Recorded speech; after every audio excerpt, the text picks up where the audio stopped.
तो हाँ बच्चों, आज बड़ा ही सोच समझकर स्ट्रैटेजी बताने जा रहा हूँ कि स्ट्रैटेजी क्या होता है। कोई भी एग्जाम, चाहे वो सीबीएसई बोर्ड हो, चाहे कोई भी बोर्ड हो, उस एग्जाम में पास होने के लिए 90% से एबव मार्क्स लाने के लिए क्या स्ट्रैटेजी होता है। क्या हम बनाएंगे ऐसा स्ट्रैटेजी जिससे कि हमारा एग्जाम में 90% से एबव मार्क्स आए हर सब्जेक्ट में। तो मैं बताने जा रहा हूँ, बड़ा गौर से देखना बच्चों। स्ट्रैटेजी ये होता है कि कोई भी एग्जाम हो, कोई भी पेपर हो, उसको बनाने के लिए, उसको पढ़ने के लिए ऐसा नहीं है कि 16 घंटा 18 घंटा पढ़ रहे हैं, जब पेपर देने जा रहे हैं तो क्वेश्चन सोल्व ही नहीं हो रहा, 20% सोल्व हो रहा, 25% सोल्व हो रहा है। तो अगर हम स्ट्रैटेजी के जरिए अगर कोई भी पेपर को सोल्व करते हैं, कोई भी एग्जाम देते हैं, तो कम से कम 90% से एबव मार्क्स आना चाहिए, 90% से एबव क्वेश्चन सोल्व होना चाहिए। तो हम स्ट्रैटेजी के थ्रू अगर कोई भी पेपर देते हैं, कोई भी पेपर का तैयारी करते हैं, तो जितने भी बच्चे टॉपर होते हैं, जितने भी बच्चे का 90% से एबव मार्क्स आता है, वो अपना स्ट्रैटेजी बनाते हैं, कुछ ना कुछ स्ट्रैटेजी बनाते हैं जिसके जरिए वो अधिक से अधिक नंबर को गेन कर पाते हैं। अब स्ट्रैटेजी क्या है, सबसे पहले तो आपको देखना पड़ेगा कि हमारे पास कितना टाइम है। जितना टाइम है उसी में अपना काम करना है, उसी में हर क्वेश्चन को सोल्व करना हो, चाहे लर्न करने का हो, अदर सब्जेक्ट या मैथ में प्रैक्टिस करने का हो, क्या करना उसी टाइम में करना है। तो बच्चों, इसके लिए सबसे पहले तो आपको कोई भी सब्जेक्ट हो, जैसे कि मैं मैथमेटिक्स के बारे में बता रहा हूँ, मैथमेटिक्स का चैप्टर याद होना चाहिए कि हमारा जो फर्स्ट चैप्टर है वो कौन सा चैप्टर है, चैप्टर का नाम वो याद होना चाहिए। जैसे 10th के बच्चों के लिए सब्जेक्ट मैथ सब्जेक्ट में क्या है, फर्स्ट चैप्टर रियल नंबर है। तो हर बच्चे को रियल नंबर पता होना चाहिए कि हमारा जो पहला चैप्टर है वो रियल नंबर है। अगर किसी भी बच्चे को रियल नंबर के बारे में नहीं पता, फर्स्ट सब्जेक्ट के बारे में, फर्स्ट जो हमारा चैप्टर है उसके बारे में नहीं पता है, तो बच्चा को आगे कुछ भी नहीं हो पाएगा। तो सबसे पहले चैप्टर का नाम याद होना चाहिए। चैप्टर का नाम क्या है, रियल नंबर। रियल नंबर है चैप्टर का नाम। तो रियल नंबर के बारे में पता होना चाहिए कि रियल नंबर क्या होता है, जो हमारा रियल नंबर होता है, वास्तविक संख्या होता है, वो क्या होता है, इसके बारे में पूरा डिटेल पढ़ना पड़ेगा। हर एक चीज पढ़ना पड़ेगा। जब आप हर एक चीज पढ़ोगे, उसमें हर एक चीज में बेसिक चीज आएगा, एडवांस चीज आएगा, तो हर चीज जब आपको याद हो जाएगा, इसमें जो फॉर्मूला होगा, रियल नंबर में जितना भी फॉर्मूला है उसको याद रखना पड़ेगा, जब जाकर आपको एग्जाम में 90% से एबव नंबर आएगा बच्चों। तो इस तरीके से बहुत सारा स्ट्रैटेजी, हर बच्चे का अपना अपना स्ट्रैटेजी होता है, लेकिन जो मैं बता रहा हूँ बच्चों 90% से एबव मार्क्स लाने का स्ट्रैटेजी, वो क्या है कि सबसे पहले तो आपको चैप्टर का नाम याद होना चाहिए। उसके बाद चैप्टर में क्या क्या है बेसिक चीजें, वो जरूरी याद होना चाहिए उसको। बच्चों, इंपॉर्टेंट क्वेश्चन, ऐसा नहीं कि आप 1000 क्वेश्चन सोल्व कर रहे हैं और उसमें से मात्र 25% आ रहा है, 30% आ रहा है पेपर में, ऐसा नहीं है। अगर आप जितना पढ़ रहे हैं उसमें से कम 90% से एबव मार्क्स आना, 90% से एबव क्वेश्चन आना चाहिए एग्जाम में, जो कि आपको लगे कि ना ये हम क्वेश्चन को सोल्व किए हैं। तो बच्चों, अधिक से अधिक प्रैक्टिस करें, मैथ में अधिक से अधिक प्रैक्टिस करें, इतना क्वेश्चन प्रैक्टिस करें कि पेपर देने जब जाए, पेपर जब दें, तो आपको देखते के साथ लगे कि ये क्वेश्चन तो हमने किया है।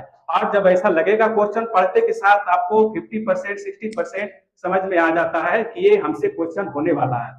बाकी आगे सॉल्यूशन की बात होता है बच्चों। तो सॉल्यूशन तो आपको प्रैक्टिस से होगा।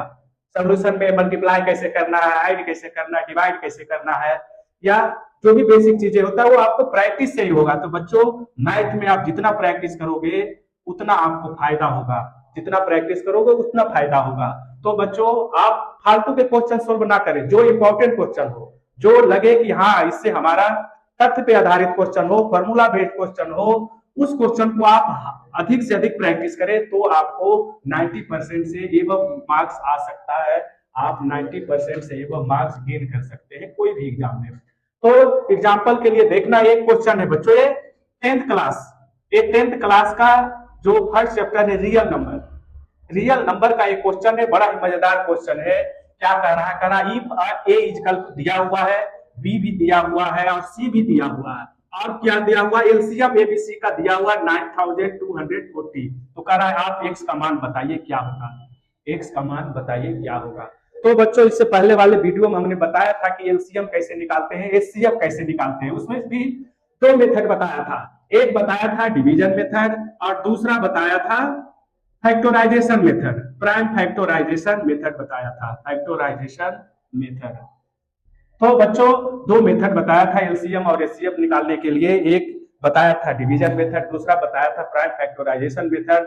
तो उससे इसका स्टैंडर्ड ऊपर है बच्चों, वो तो आसान है, वो तो बच्चों का खेल है, वो तो हर कोई बच्चा कर देगा। लेकिन जब इस टाइप का क्वेश्चन पूछता है, एलसीएम दे दिया है, वेरिएबल दे दिया है, इसके साथ कांस्टेंट दे दिया है, नंबर दे दिया है, तो जब इसमें पूछ रहा है कि एक्स का मान बताइए, ए दिया हुआ एक नंबर, बी दिया हुआ इतना, सी दिया हुआ इतना बड़ा, और तीनों का एलसीएम भी दे दिया है। अब कह रहा है ये जो एक्स है इसका मान आप बताइए कि यहाँ पे क्या होगा। सब में नंबर है बच्चों, यहाँ पे वेरिएबल है, तो कह रहा है एक्स का मान आप बताइए क्या होगा। तो इसको सोल्व देखते हैं कितना आसान तरीके से करते हैं बच्चों। तो ये सब प्रैक्टिस का चीज है बच्चों। अगर इस क्वेश्चन को हम बार बार प्रैक्टिस कर लेंगे, 2 बार 4 बार 5 बार, तो जब एग्जाम देने जाएंगे तो इस टाइप का क्वेश्चन आएगा तो आसानी से सोल्व करेंगे और अपना नंबर गेन करेंगे। तो देखना इसका सोल्यूशन कैसे करते हैं, इसका सोल्यूशन किस तरीके से करते हैं बच्चों। देखना क्या दिया हुआ, ए दिया हुआ है, कुछ नहीं उससे भी आसान है, जो बेसिक है उससे भी आसान है बच्चों। ए दिया हुआ है और बी भी दिया हुआ है, 2 पे पावर 3, 3 इंटू 5 इंटू 7। सी भी दिया हुआ है, 2 पे पावर 3, 5 इंटू 11। अब तीनों का एलसीएम भी दे दिया है, क्या दे दिया, एलसीएम दिया है तीनों का 9240। क्या दिया है, तीनों का एलसीएम दिया है बच्चों 9240, तो इसका भी एलसीएम वही होगा क्योंकि नंबर तो वही है, तो एलसीएम सेम होगा। तो इस टाइप का क्वेश्चन जब होता है तो आपको पता होना चाहिए कि एलसीएम के केस में जब एलसीएम निकालेंगे बच्चों ए बी और सी का, तो देखना क्या होगा। एलसीएम होता है जिसमें सेम होना चाहिए, कॉमन होना चाहिए, जो मैक्सिमम पावर होता है वही हमारा एलसीएम में लिया जाता है। तो इसमें 2 पे पावर 3, 2 पे पावर 3, 2 पे पावर 3 है, तो पावर सेम है, तो बच्चों एक तो हो जाएगा 2 पे पावर 3। दूसरा क्या है, 5 इसमें भी है, 5 इसमें भी है, 5 इसमें भी है, एक तो हमारा ये पेयर आ गया बच्चों। 5 है यहाँ भी, यहाँ भी, यहाँ भी, लेकिन ये वेरिएबल है, तो जब भी पावर वेरिएबल रहे बच्चों तो उसको हमको लेना पड़ता है 5 पे पावर एक्स लेंगे। ए भी हमारा हो गया, 5 पे पावर एक्स हो गया, 5 5 ये तीनों में था, ले लिए। अब क्या बच गया है, एलसीएम में बच्चों कॉमन लेने के बाद जो बच जाता है उसको भी हम लेते हैं, मल्टीप्लाई करते हैं। तो यहाँ हमारा बच गया 3, तो ले लिए 3, यहाँ बच गया 7, तो ये भी ले लिए 7, और बच गया बच्चों 11, तो यहाँ भी ले लिए 11। अब देखना क्या करेंगे इसमें, ए आ गया एलसीएम। अब बच्चों एलसीएम ऑलरेडी दिया हुआ है, पहले से क्वेश्चन में एलसीएम दिया हुआ है, तो इसको एलसीएम तो एबीसी का दिया हुआ है बच्चों, सेम टू सेम यहाँ रखे। बाकी यहाँ पे 2 पे पावर 3 8 हो जाएगा, 5 पे पावर x हो जाएगा, बाकी यहाँ 3 इंटू 7 इंटू 11 है।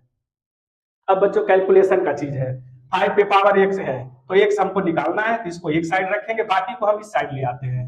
तो इधर मल्टीप्लाई है, इधर आएगा तो डिवाइड हो जाएगा, इस साइड आएगा बच्चों तो क्या हो जाएगा, डिवाइड हो जाएगा। क्या 8 हो जाएगा डिवाइड में, 3 हो जाएगा डिवाइड में, 7 हो जाएगा डिवाइड में, यहाँ 11 हो जाएगा। इधर क्या बच जाएगा बच्चों, 5 पे पावर x। जो हमको फाइंड आउट करना है, निकालना है, उसको अलग रखेंगे। अब क्या करेंगे, बस इसको डिवाइड करना है, डिवाइड करके जो आएगा वही हमारा आंसर होगा। कंपेयर करने के बाद तो 8 से डिवाइड करते हैं बच्चों, देखते हैं 8 से डिवाइड करते हैं, 1 लगाएंगे, फिर 1 2 आएगा, 12 होगा, तो 1 फिर लगाएंगे, तो आएगा 8 5 जा 40, ये इससे डिवाइड हुआ। अब देखते हैं बच्चों यहाँ 1155 दिख रहा है, देखने से लग रहा है कि 11 से डिवाइड होगा, 11 से 1 बार में हो जाएगा, यहाँ पे 2 आएगा, 2 डिजिट उतरेगा 0, 11 5 जा 55 भी हो गया। अब बच्चों अब देखने से फिर लग रहा है कि 7 से डिवाइड होगा, 7 से डिवाइड हो जाएगा, कितना हो जाएगा, 15 7 जा 105 होता है, और 15 फिर 3 से डिवाइड हो जाएगा बच्चों, 5 बार में हो जाएगा, तो यहाँ हमारा आ गया 5, इधर हो गया 5 पे पावर x। तो बच्चों यहाँ 5 है, इसका मतलब इसको हम लिख सकते हैं 5 पे पावर 1। 5 को ही कह सकते हैं कि 5 पे पावर हमारा 1 भी होता है, कोई भी नंबर पे पावर 1 का मतलब वही चीज होता है। अब बच्चों दोनों तरफ कंपेयर करेंगे, यहाँ भी 5 यहाँ भी 5, तो जब बेस सेम होता है तो पावर भी सेम होता है, तो x का मान हमारा आ गया 1, x कितना 1 के बराबर हो गया, ये हमारा फाइनल आंसर है। तो बच्चों x का मान आ गया कितना 1।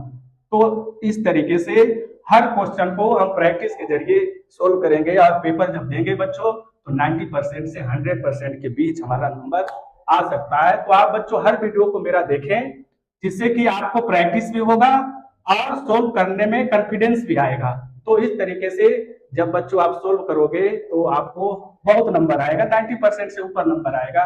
तो बच्चों आप हमारा हर वीडियो को देखें, एक से एक ट्रिक बताऊंगा, एक से एक तरीका बताऊंगा, जो कि आपको बहुत ही मदद करेगा।